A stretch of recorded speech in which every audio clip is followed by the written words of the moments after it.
रास्ते के बाहर मिली थी कल रात को। सुना है कुछ हुआ है इसके साथ।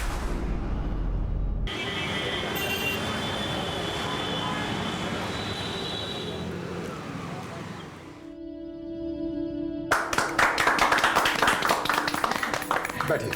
तारा, सबका मुंह मीठा कराओ। हाँ हाँ। तो समझिए शादी की तारीख कब तक निकलेगी? देखते हैं पंडित जी से मिलके शादी की कौन सी तारीख निकलती है। वैसे भी हमारे मनोज को बहुत जल्दी शादी करनी है। मैं रखती हूँ ना मम्मी, मैं दूंगी। मम्मी नहीं, मैं दूंगी। नहीं नहीं नहीं मम्मी, मम्मी मैं दूंगी। अच्छा ठीक है, संभल के लेके जाओ। हाँ नीता, हम हेल्प करते हैं तुम्हारी। नहीं नहीं मैं रखती हूँ जीजी। नहीं नहीं नहीं नहीं मैं रखती हूँ ना जीजी, आप छोड़।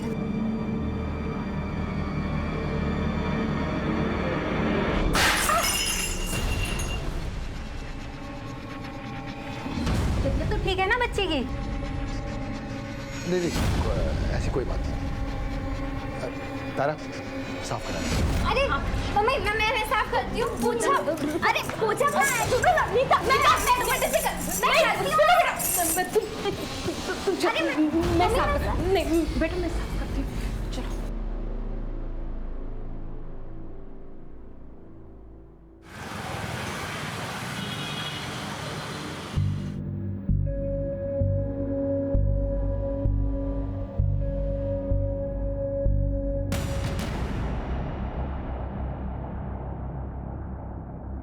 कंट्रोल कर इसे, इसके चलते एग्जाम खराब हो रहे हैं तेरे।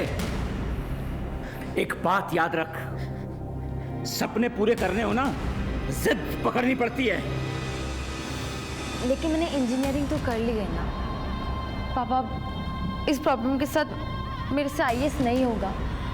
और पापा वैसे भी क्या जरूरत है आईएएस बनने की? जरूरत है क्योंकि इसमें रुतबा है, पावर है, सम्मान है, सबसे ऊपर मेरा सपना है। कब आ रहे हैं तेरे मेंस के रिजल्ट्स? परसों।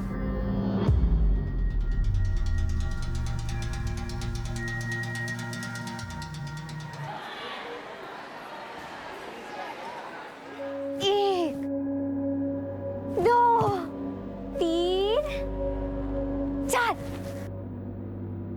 देख देख क्या कर रही है? दिख रहा होगा इसको कुछ आसमान में। इसका तो दिमाग ही काम नहीं करता। और मुझे तो समझ नहीं आता इसके माँ बाप इसका स्कूल क्यों भेजते हैं। ऐसे लोग बोझ होते हैं अपने माँ बाप के ऊपर, इसलिए तो सोचते हैं कि इनको स्कूल भेज के कुछ देर शांति से रह सके। और तुझे पता है ये ना 1-2 बार घर से भाग भी चुकी है। सच में? हाँ।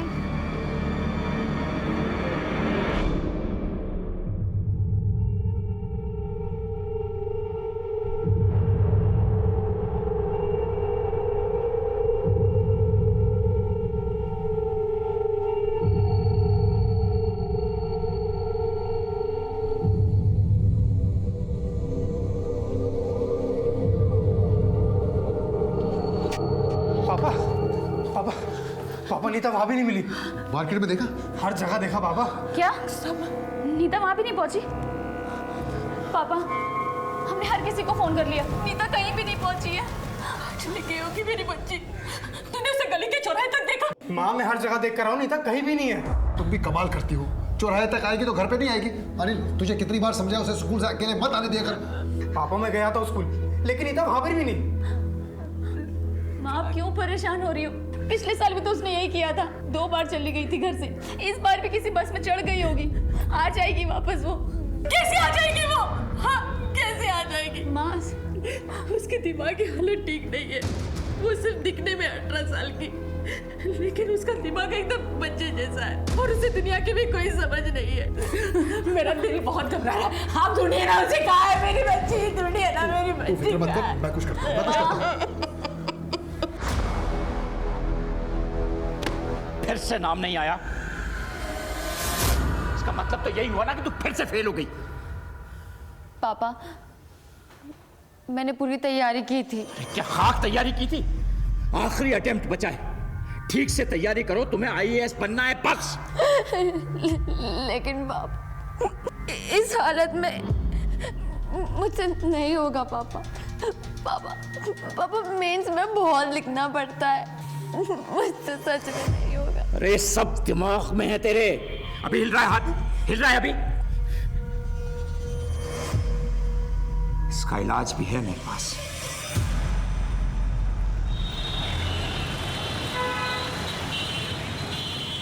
पहले 4 घंटे में वापस आ जाती थी, 10 घंटे हो गए उसे गायब होकर। कम से कम पुलिस नहीं, बच्चों की शादी ब्याह की बातें चल रही हैं। ऐसे में थाना कचहरी बिरादरी की भी तो सोचो।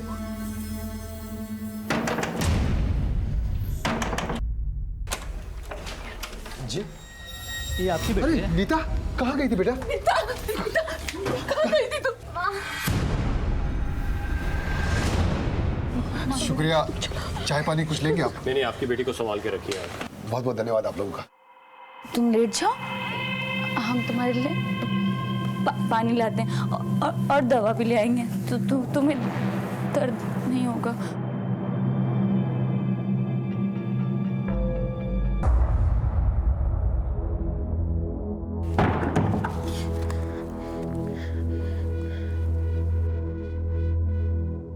हेलो। नहीं मान रहे पापा, लेकिन मैं भी मौका देख के निकल आऊंगी तुम्हारे पास। सारे अरेंजमेंट्स तो हो जाएंगी ना? हाँ वीना, मैं तुम्हारे साथ हूँ। देखो वहां से ऐसे निकलना, किसी को पता ना चले, फिर देखते हैं क्या करना है।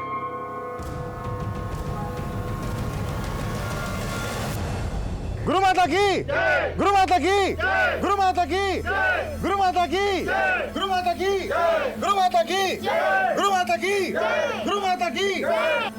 गुरुमाता प्रणाम। खुश गुरुमाता, ये मेरी बच्ची वीना है। इसके दाहिने हाथ में बहुत कंपन रहता है। इसका इलाज संभव हो तो? इलाज संभव है, बस उसके लिए इस बच्ची को हमारे आश्रम में ही रुकना होगा। इन सब बच्चियों की तरह ये सब बच्चियां भी कोई ना कोई परेशानी लेकर आई थी। आज सब स्वस्थ हैं, सब खुश हैं। माताजी, वीना को कितने दिन रुकना होगा? 8 से 10 दिन। पापा, मैं इतने दिन नहीं रहूंगी। चुप, एकदम चुप। माताजी रहेगी, आप जैसा कहेंगी बिल्कुल होगा। देखो बेटा, 8-10 दिन की तो बात है, मैं आता जाता रहूंगा। पापा, मुझे नहीं होगा। बेटा घबराओ मत, और फिर इस आश्रम में तुम अकेली तो नहीं हो, ये सब आपके साथ है।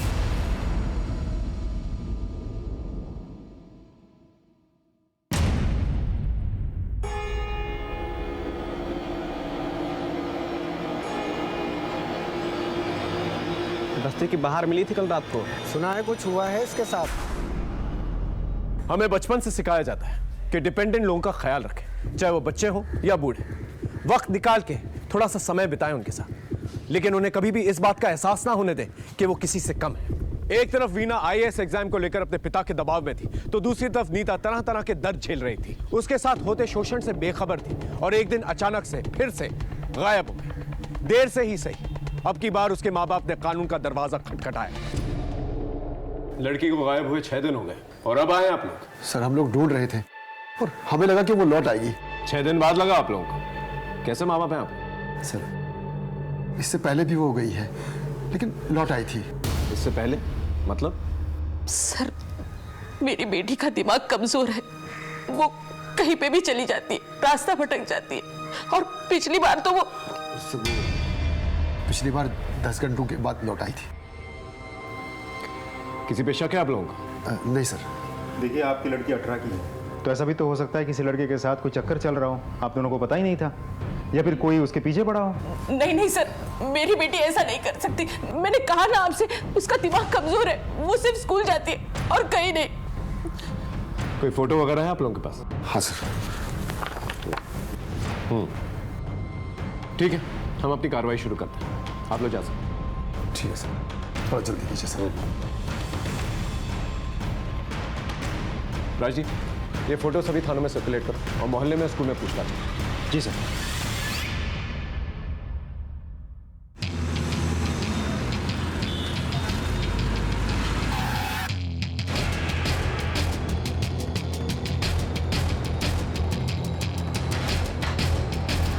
साहब, रघुराम आदमी सीधा है, लेकिन कर्ज के नीचे दबा हुआ है, और अभी कुछ दिन पहले उसका बाबू के साथ झगड़ा भी हुआ था।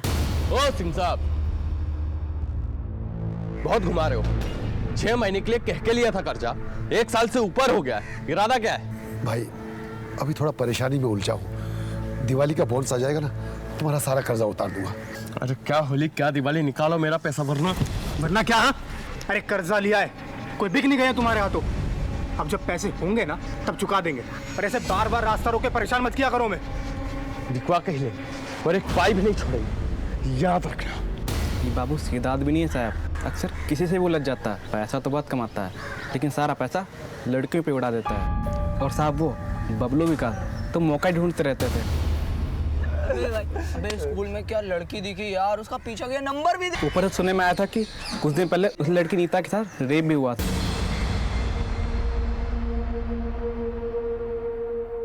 और क्या क्या छुपा रहे हैं आप लोग हम लोगों से? नहीं नहीं सर, हम कुछ भी नहीं छुपा रहे, सब कुछ तो बता दिया हमने आपको। देखिए झूठ मत बोलिए, हमें इन्फॉर्मेशन मिली है कि पिछले हफ्ते आपकी बेटी के साथ जबरदस्ती की गई।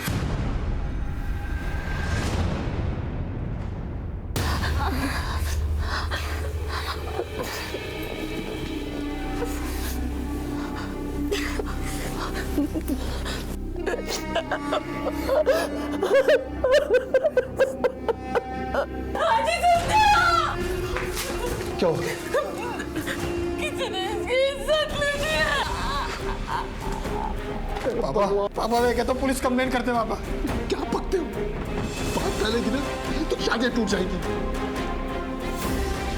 ऐसे तो लोग उसे रोज लेंगे, कम से कम इलाज तो करवाइए। क्या पूरी जिंदगी वो ऐसे ही रहेगी? अरे तुम तो जानती हो नौकरी के अलावा कितने छोटे मोटे काम करता हूँ मैं, कितने कर्जे लिए, कितने इलाज नहीं करवाए उसके लिए। लेकिन फायदा क्या हुआ? आपकी बेटी के साथ दुष्कर्म हुआ है, FIR दर्ज करवाया था कहीं पर? नहीं सर, नहीं कराया।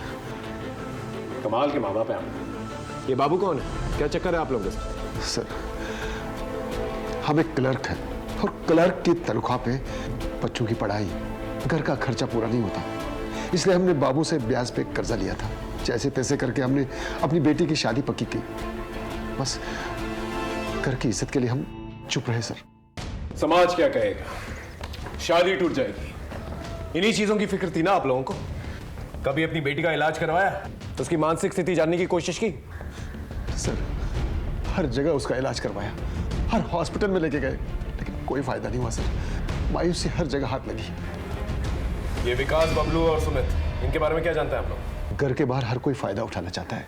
अब किसके बारे में क्या बताएं सर, कुछ नहीं जानते सर। ठीक है, हम लोग पता कर लेंगे, आप लोग जा सकते हैं।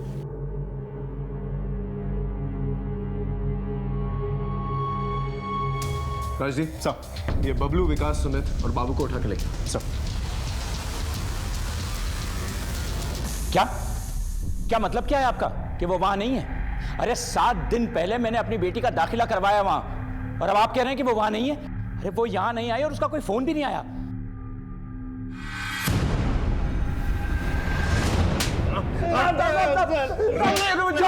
चुप! लड़कियों की मासूमियत का फायदा उठाता है, उन्हें छेड़ता है। हाँ? हाँ? बोल बोल नीता का बोल। हाँ? हाँ? सर हम उसे मजे लेने के लिए परेशान करते थे सर, हमने कुछ नहीं किया सर। कुछ नहीं किया? नहीं सर, हमने कुछ नहीं किया। अच्छी तरह से खातिरदारी करो इन लोगों की। देख तेरा रिकॉर्ड बहुत खराब है बाबू, सच सच बता। बाप को कर्ज देता है, बाद में बेटी से वसूलता है। सीधे सीधे बता दे नीता का है, बोल। मैं मानता हूँ कि मेरा झगड़ा हुआ था रघुराम जी से, वो थे कि मेरा पैसा लौटाने का नाम ही नहीं ले रहे थे साहब। अब पैसा अटक गया था, मेरा घर परिवार कैसे चलता साहब? घर या याशी का अड्डा, तेरा पूरा कच्चा चिट्ठा है हमारे पास, समझ में आया? सच बोल। साहब मैं मानता हूँ कि मेरा उससे झगड़ा हुआ था, लेकिन इन सब में मेरा लेना देना नहीं है साहब, मैं सच बोल रहा हूँ साहब। सर मैंने खुद एडमिशन करवाया था अपनी बेटी का, अब वो कह रहे हैं कि बिना बताए वो वहां से कहीं चली गई। सर मैंने तो उसका मोबाइल भी अपने घर पे रख लिया था सर। आश्रम का नाम क्या बताया आपने? तत्व आश्रम बसंतपुर।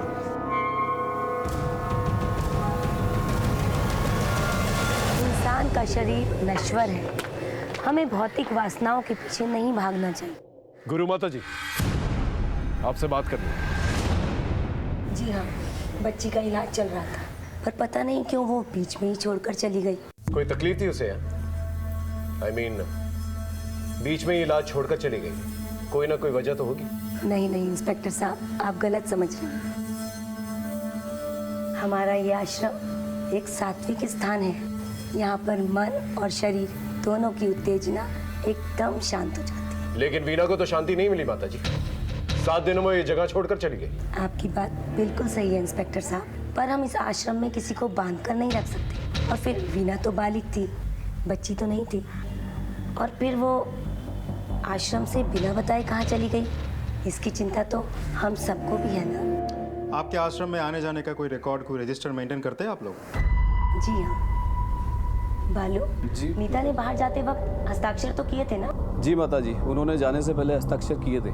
दिखाओ साहब को। जी माता जी।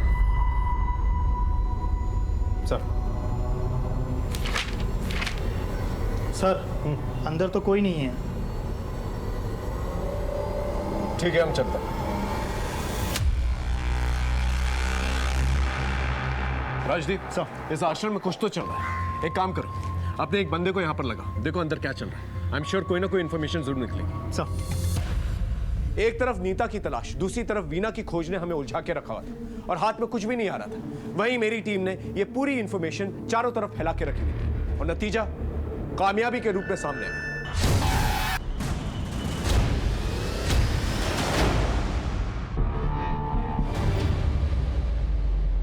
हाँ सर, यही नीता है।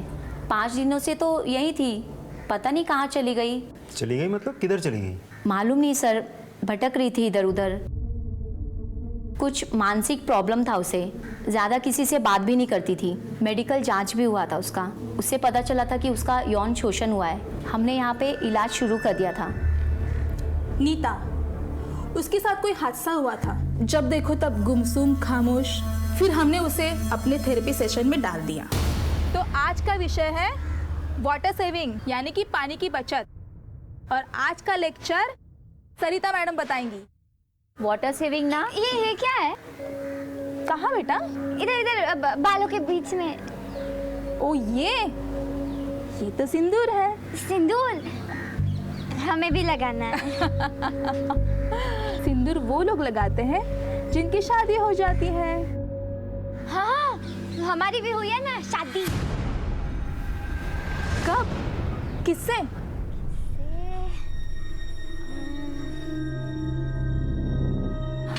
नीता बेटा, नाम क्या उसका, तुम्हारे हस्बैंड का? हस्बैंड? हाँ, हस्बैंड। हस्बैंड। फिर हमने सच्चाई जानने के लिए एक ड्रामा रचा। आज हम सब एक गेम खेलते हैं। इस गेम में बारी बारी करके सब लोग अपने पति का नाम लेंगे। तो शुरुआत करते हैं निशा से। विनोद। अशोक। दीपक। मेरे पति का नाम राजेश।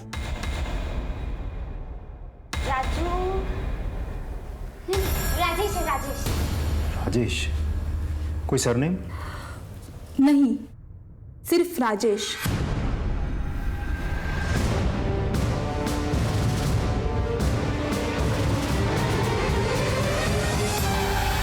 नहीं सर, हमारी बेटी की शादी नहीं हुई है। तो फिर राजेश कौन है? राजेश? नहीं सर, हम किसी राजेश को नहीं जानते। नीता का कोई दोस्त वगैरह स्कूल में, आस पड़ोस में? नहीं सर, नीता का कोई दोस्त नहीं था। ना कोई उससे बात करता था, ना वो किसी से कोई बात करती थी। बेटी को सब बात घूरते थे। मर्द आपकी बेटी को घूरते थे ये आपको पता था, लेकिन उसे अकेले में नहीं छोड़ना चाहिए था। इस बारे में कभी नहीं सोचा था आप लोगों ने? खैर, गणेश आसपास पूछताछ करके देखो, राजेश नाम का कोई आदमी है क्या?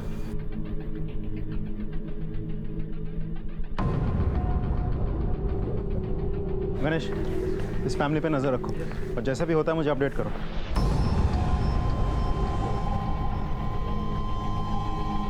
इधर आओ बेटा। क्या तुम कुछ जानते हो, कुछ कहना चाहते हो? हाँ सर, नीता मेरी दोस्त है, उसने मुझे बताया था। मुझे ना मंगलसूत्र चाहिए। मंगलसूत्र? अरे वो जो टीवी में पहनते हैं ना मम्मी लोग, गले में। वो टीवी में की थी ना उसने शादी, मुझे वैसी शादी करनी है। तेरे पास है क्या मंगलसूत्र? हमें ना उसने बोला है कि शादी करने के लिए मंगलसूत्र चाहिए। ए, तू लेके आएगा क्या मंगलसूत्र? बोल ना रोहित, तू कुछ करना प्लीज। मंगलसूत्र? मतलब नीता को शादी के लिए कोई उकसा रहा था और उसे घर से भगाने में कामयाब भी हो गया था, फिर बाद में उसका इस्तेमाल किया होगा और सड़क पर छोड़ दिया होगा। एक काम करो, सभी थानों को अलर्ट करो। नीता जैसी लड़की का कोई भी फायदा उठा सकता है, उसे जल्द से जल्द ढूंढना होगा। और एक काम करो, मोहल्ले में आने जाने वाले रास्तों पे पूछताछ करो। आप एक्सक्यूज मी। हाँ बोलो। अच्छा ठीक। पता नहीं वो एक बात बार बार कहती थी कि किसी आश्रम में उसका इलाज हो रहा है, तत्व आश्रम। तत्व आश्रम? उधर कोई वीना नाम की लड़की उसके रूम में उसके साथ रहती थी।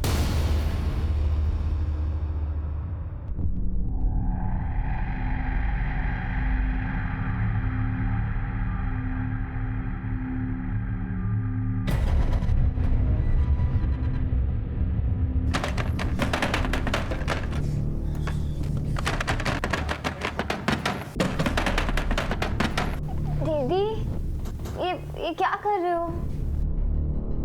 वो ना मुझे ना गर्मी हो रही है इसलिए, तू सो जा। नहीं नहीं आप भी आ जाओ, मुझे नींद नहीं आ रही है। अरे तू आंखें बंद कर, तुझे नींद आ जाएगी, आ जा।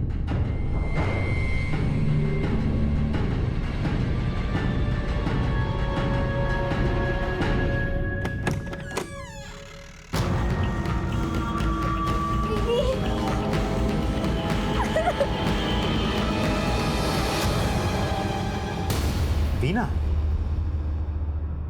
सर आश्रम तो हम देख चुके हैं, लेकिन नीता का वीना का नाम लेना साफ जाहिर करता है कि ये दोनों लड़कियां एक दूसरे को पहले से ही जानती थी। आश्रम तो इन दोनों के बीच बस एक कॉमन लिंक है। सर ये है वीना की कॉल रिकॉर्ड्स। आश्रम जाने से पहले आखिरी बार उसने इसी नंबर पर बात की थी।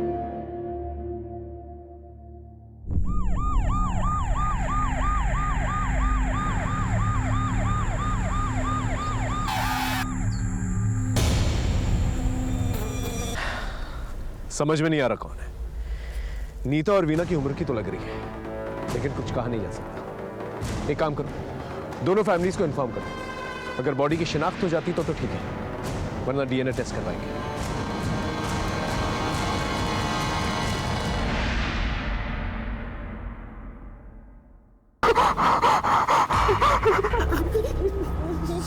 ये मेरी बेटी नीता नहीं है, नहीं है मेरी बेटी।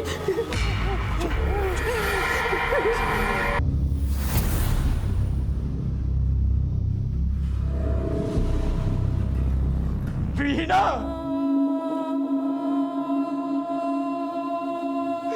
वीना, मुझे माफ कर दे, मेरे इच्छाओं ने तेरी जान ले ली। वीना की लाश मिल चुकी थी, लेकिन अभी भी नीता का कोई अता पता नहीं था। नीता के साथ हुई अनहोनी की दस्तक अभी भी दिमाग के किसी कोने में गूंज रही थी। जब कोई केस चल रहा होता है तो उठते बैठते सिर्फ उसी की धुन सवार होती है, लेकिन कभी कभी केस सुलझते सुलझते और उलझ जाते हैं।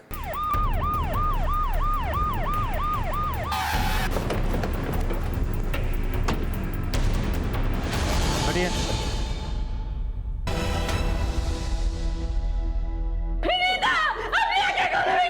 छोड़ के नहीं जा सकती, नहीं जा सकती, मुझे छोड़ के नहीं जा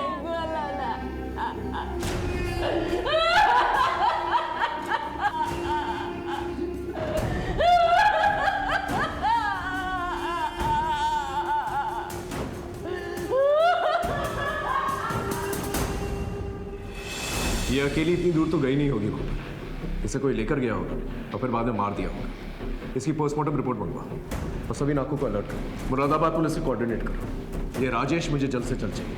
उन लड़कों से दोबारा पूछताछ करते हैं। सर, तुम तीनों के अलावा कोई और है जो नीता के पीछे था?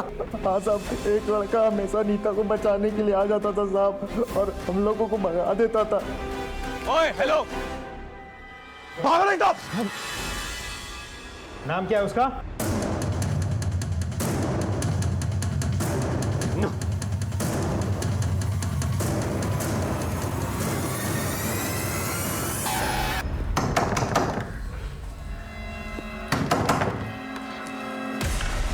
तो राजेश है?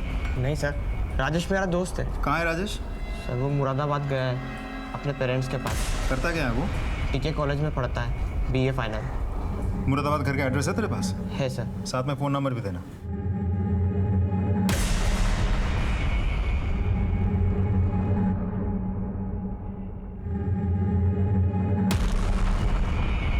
Thank you.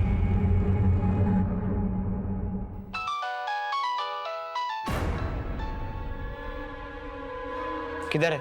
मुरादाबाद। उधर से निकल जल्दी, पुलिस तुझे ढूंढ रही है। और अपना मोबाइल बंद कर। और वो लड़की तेरे पास है? नहीं भाई, वो वहाँ है जहाँ पुलिस के फरिश्ते भी नहीं पहुँच सकते। अच्छा चल तू अब फ़ोन रख। सर राजेश मुरादाबाद से फरार है, टीम उसकी खोज में है। आप एक्सक्यूज मी।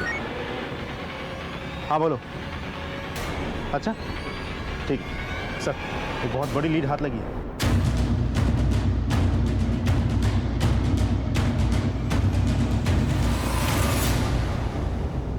तो ये रहा वो कमरा जहां गुरु माता के पति लड़कियों का यौन शोषण करता था।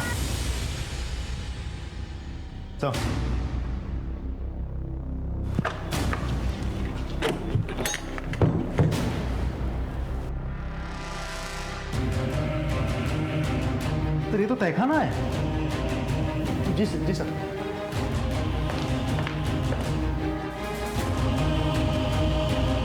और सर ये भी पता लगा कि नीता और मीना का शोषण भी यही किया गया था।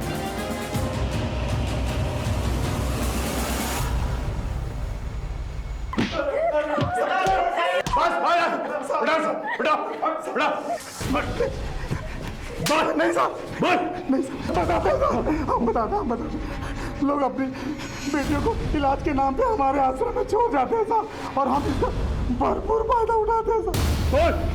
सर एक दिन वीणा ने बेहोशी का दवा नहीं पिया और उसने बेहोश होने का नाटक किया सर, और जब मैंने उसको बिस्तर पे लिटाया तो उसने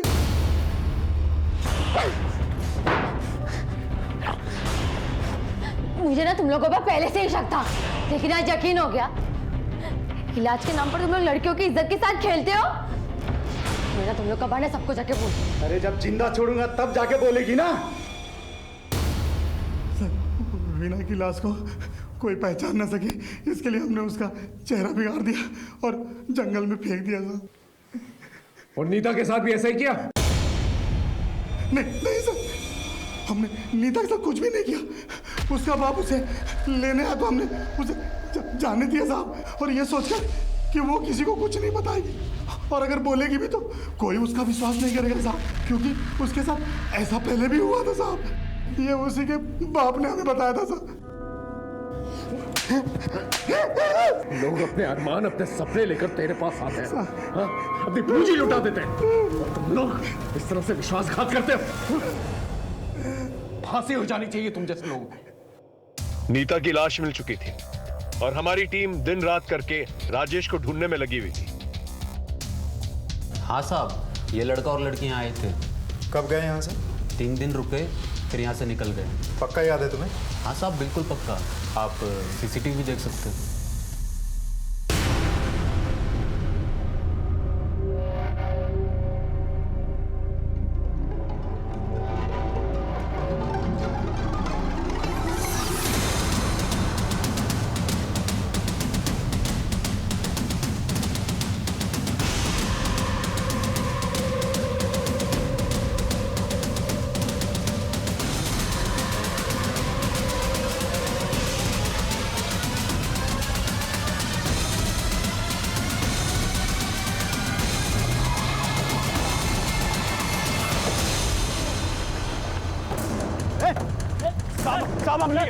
मैंने क्या किया साहब? मैंने क्या किया? बहुत जल्दी ना तुझे। हाँ? चल साहब बताओ तो सही, मैंने किया क्या है साहब? अरे साहब बताओ तो सही। सर मैंने कुछ कहा। तेरा सारा कच्चा चिट्ठा है हमारे पास, इसे सच सच बोल। सर मैं आते जाते देखता था उसे, गली के लड़के छेड़ते थे उसे सर। इसे तूने अपनी शेखी दिखाई, लड़कों को भगाया और अपने काम पे लग गया। नहीं सर, वो मेरी दोस्त बन गई थी सर। दोस्त बन गई थी? क्या उसकी मासूमियत का फायदा उठाया तूने? बोल। सर वो उसके स्कूल से आते जाते समय मैं उससे मिलता था। उसे चॉकलेट और आइसक्रीम बहुत अच्छा लगता था सर, तो वो मेरी अच्छी दोस्त बन गई थी, तो मुझे लगा मैं जो चाहे वो कर सकता हूँ सर।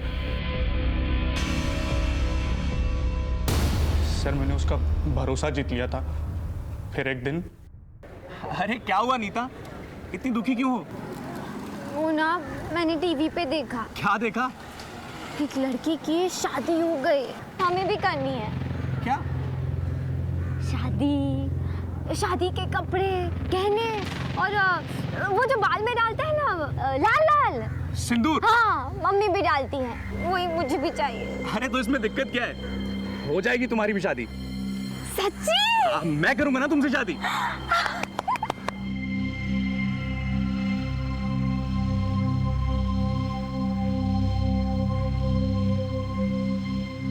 नीता, राजेश! नीता तूने शादी के लिए बोला था ना? तो शादी का टाइम आ चुका है और मैंने सारी तैयारियां भी कर ली हैं। अच्छा, मैं घर में सबको बता के आती हूँ। अरे नहीं बाबा, ये ना सीक्रेट वाली शादी है, सबको बताएंगे तो बात बिगड़ जाएगी। हाँ, तो फिर क्या करेंगे? तो फिर क्या, तू चल मेरे साथ। हाँ, तू चल मेरे साथ, चल चल चल चल। मैं उसे भगा के उस होटल में ले गया था सर। आओ।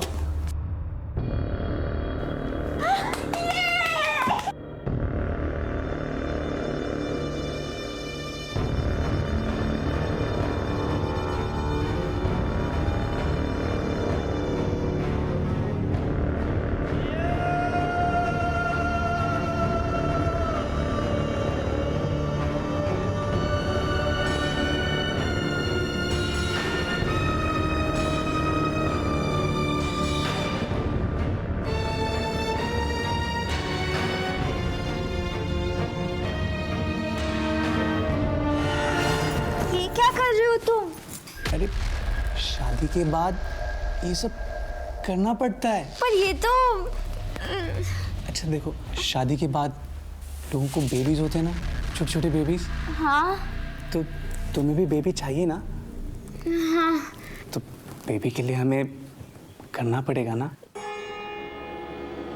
कब आएगा बेबी? बेबी 1-2 हफ्ते में आ जाएगा, ठीक है? चल।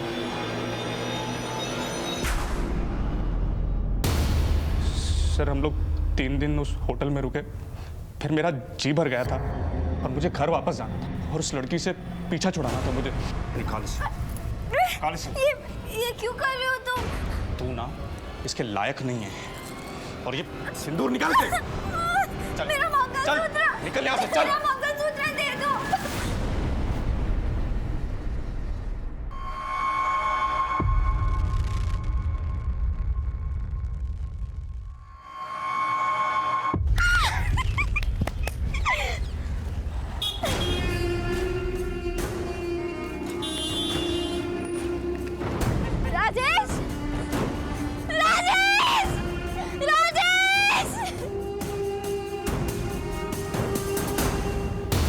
कहानी किसको सुना रहा है बे? नीता की लाश मिली है। बोल। सर मैंने आपसे जो कुछ कहा सच कहा सर, मैंने उसे मारा नहीं है, मैंने तो उसे वहाँ मार्केट में छोड़ दिया था सर, मैंने उसे मारा नहीं सर, सच बोल रहा सर। मर्डर नहीं किया, लेकिन रेप तो किया ना उसका तूने, वो भी दिमाग से लाचार लड़की का, सारी उम्र जेल में सोना।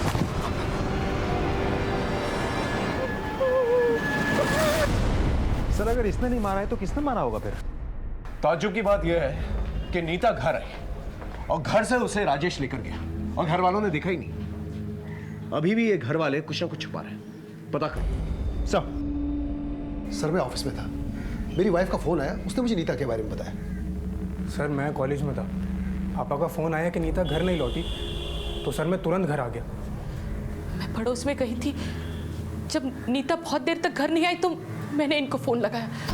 जब मैं शाम को घर लौटा तो पता चला कि नीता स्कूल से नहीं लौटी। सर करीब 1:30 बजे हम पॉलिटेक्निक से घर आए, आते ही हमें नींद आ गई तो हम सो गए।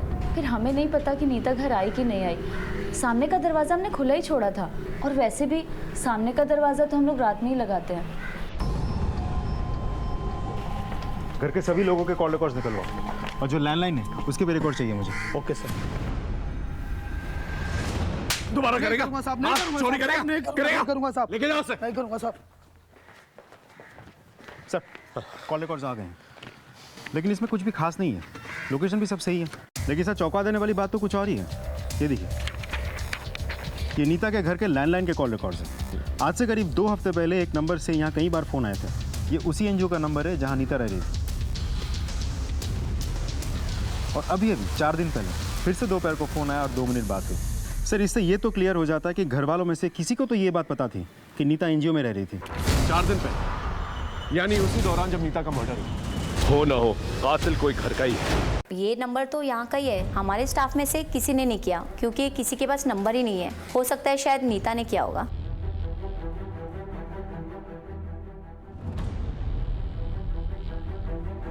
अगर नीता ने फ़ोन किया था तो फिर फ़ोन उठाया किसने? और अगर किसी ने फ़ोन उठाया था तो वो एनजीओ गया था या नहीं गया था नीता को लेने? और अगर नहीं गया था तो क्यों नहीं गया था? सर, हमने नीता को घर का फ़ोन नंबर रटाया हुआ था, पर हमारी उससे कोई बात नहीं हुई। सर, मुझे नहीं मालूम था। अगर एक बार मैंने उसकी आवाज सुन ली होती तो आज मेरी बेटी जिंदा होती। नहीं सर, जिस टाइम की कॉल आप बता रहे हैं मैं कॉलेज में होता हूँ, मुझे कुछ नहीं मालूम सर। इनमें से कोई तो झूठ बोल रहा है। इन सबकी कुंडली निकल रहा है। और देखो आपस में रिश्ते कैसे थे इन लोगों के, खास करके नीता के साथ। सर, मालिनी के मंगेतर मनोज चौहान के बारे में पता किया। बैंक में पीओ है। सुना है मनोज के घर पे नीता को लेकर काफ़ी टेंशन है। सर, सब भी रहा है। सलाम साहब। बोलो साहब, रघुराम सिंह की बेटी मालिनी की शादी मनोज से तय हुई है। ये तो हमें पता है, उसकी सगाई तय होगी। फिर अब मालिनी और मनोज की आपस में बहुत लड़ाई चल रही है। क्यों? सर, ये तो मालूम नहीं, लेकिन सर कुछ तो गड़बड़ है। सर, मालिनी से बात करें? नहीं, उसके मंगेतर से। सर, सब बढ़िया है, कोई दिक्कत नहीं है। इनफैक्ट मैं और मालिनी नहीं भाई, मर्डर इन्वेस्टिगेशन चल रहा है। जिस पे भी शक होगा सीधा अंदर जाएगा। इसलिए जो बोलना है सच बोल, चाहे वो मर्डर से रिलेटेड हो या ना। ठीक है, चल बोल। सर, एक्चुअली मालिनी से मिलने उसके घर गया था मैं, तो अरे गुदगुदी हो रही। हाँ ठीक है। कैसी हो? एकदम मस्त। और आप? मैं भी बढ़िया हूँ। आज बहुत खुश नजर आ रही हो। सर, मालिनी को गलतफहमी हो गई थी कि मेरे और नीता के बीच गलत संबंध है, लेकिन सर ऐसे कुछ भी नहीं था। मालिनी ने मुझसे सगाई तोड़ने तक की धमकी दे दी थी। बुलाओ सर। मनोज बता रहा है कि सगाई टूटेगी कगार पे। एक नंबर का कमीना है वो कैसे? सगाई हमसे हुई थी और संबंध हमारी बहन नीता से बना रखे थे उसने। अच्छा, और ये सब तुम्हें कैसे पता? हमने खुद अपनी आंखों से अपनी बहन के गले लगे हुए देखा उसे। रोज स्कूल आते जाते मिलता था उससे। और तो और नीता के पेट में उसका बच्चा था। ये बात तुम्हें कैसे मालूम? बोलो। वो हमें लगा। तुम्हें क्यों लगा? नीता ने खुद हमें कॉल करके सब बताया था। हाँ मनोज, रिंग बहुत अच्छी है। मनोज, 1 मिनट होल्ड करो। हेलो जीजी, जीजी मैं बोल रही हूँ। नीता, कहाँ हो तुम? जीजी, आपको मालूम है मेरी ना शादी हो गई है और मेरे पेट में एक बेबी है। शादी? बच्चा? क्या बकवास कर रही हो? किससे हुई शादी? जीजी, वो ना एक सीक्रेट है, मैं आपको घर आके बताऊंगी।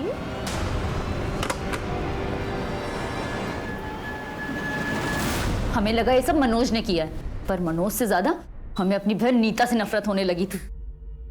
इसीलिए हम घर से निकले और रास्ते में हमें नीता मिल गई। हमसे बहला फुसला के एक सुनसान जगह ले गए। अब आ गई मेरी प्यारी जीजी, मेरी क्यूट जीजी। बस बस, अब घर चलें? चलो। ऑटो से जाएंगे ना? नहीं, हम पैदल जाएंगे। दीदी, ये शॉर्टकट है क्या? हाँ, ये शॉर्टकट है। बस देखो, थोड़ा सा और आगे जाएंगे, आ गया।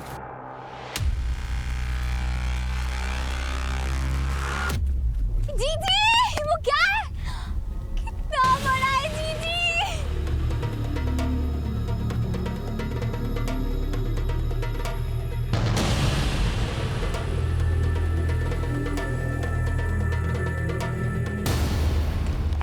ये रही नीता की पोस्टमार्टम रिपोर्ट। इसके मुताबिक वो मरते वक्त प्रेग्नेंट नहीं थी, बल्कि उसके दिमाग में ही बात राजेश नाम के एक लड़के ने डाली थी, जिसने उसका किडनैप किया और बाद में उसका बलात्कार। तेरी गलत फहमी की वजह से तूने अपनी बहन की जान ले ली।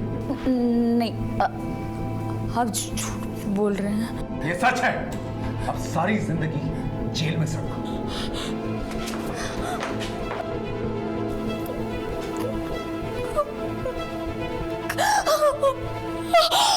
वीना का इलाज अस्पताल में करवाने के बजाय उसके पिता उसे एक ढोंगी बाबा के पास ले गए, जहां पर इलाज के नाम पर उसके साथ शोषण होता रहा। गौर करने वाली बात यह है कि इन बाबाओं के चक्कर में केवल मानसिक रूप से पीड़ित लोग ही नहीं जाते, बल्कि वीना जैसी पढ़ी लिखी लड़की और उनके परिवार वाले भी फंस जाते हैं। ये बात अपने आप में एक बहुत बड़ी दस्तक है। अपनी मेहनत और अपनी काबिलियत के दम पर कामयाबी पाने के बजाय इंसान चमत्कारी शॉर्टकट ढूंढने लगता है। उन्हें लगता है एक जादू की छड़ी घूमेगी और रातों रात उन्हें कामयाब करके चली जाएगी, लेकिन होता बिल्कुल उल्टा है, उन्हें तबाह करके चली जाती है। फिर मिलेंगे एक नए केस के साथ, तब तक देखते रहिए क्राइम पेट्रोल 10 तक। मकसद बताना नहीं, बचाना है।